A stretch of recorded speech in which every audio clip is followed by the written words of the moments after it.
Similarly to fueling your car to get from A to B, you pay gas fees to use blockchain technology for sending crypto from one wallet to another.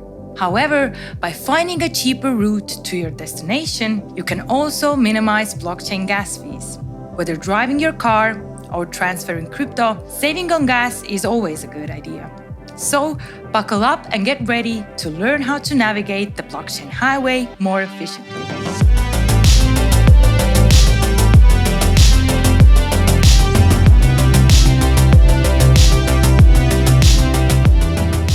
Blockchain technology, a gas fee refers to the amount of cryptocurrency users pay to make transactions or execute smart contracts on the network. Every transaction or smart contract execution on a blockchain network requires computational resources to process and verify the transaction. These resources are provided by the nodes on the network, which are incentivized to provide these services through the payment of gas fees. The gas fee is a measure of the amount of computational resources required to process a transaction. It is paid by the user to the network to compensate the nodes for their services. Gas fees are typically denominated in the native cryptocurrency of the blockchain network, such as Ether for the Ethereum network or Bitcoin for the Bitcoin network.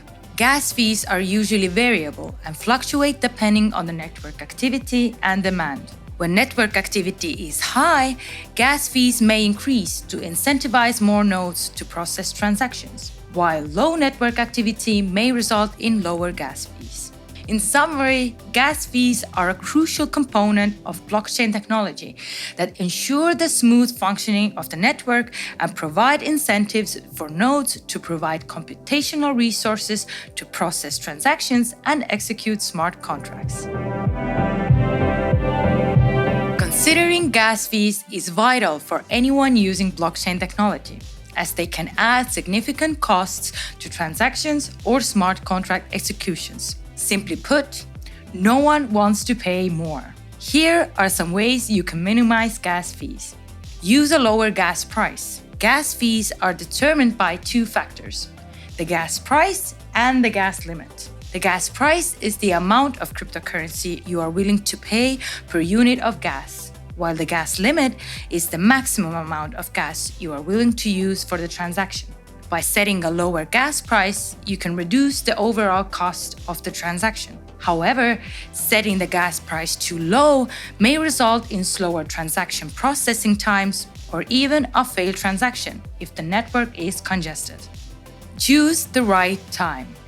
Gas fees tend to be higher during periods of high network activity. You can reduce gas fees by waiting for a period of lower network activity, such as during weekends or off-peak hours. Consolidate transactions. By consolidating multiple transactions into a single transaction, you can reduce the overall gas fees. This can be achieved by batching multiple transactions into a single smart contract or using a payment channel like the Lightning Network. In summary, by adjusting gas prices, choosing the right time, and consolidating transactions, you can reduce gas fees and minimize the cost of using blockchain technology. Now that you better understand gas fees and how to minimize them, it's time to put this knowledge into practice. So, next time you make a transaction, try out some of the tips we discussed in this video. If you enjoyed this video, make sure to like and share it with your friends. And don't forget to subscribe to this channel so you won't miss any future videos. See you next time!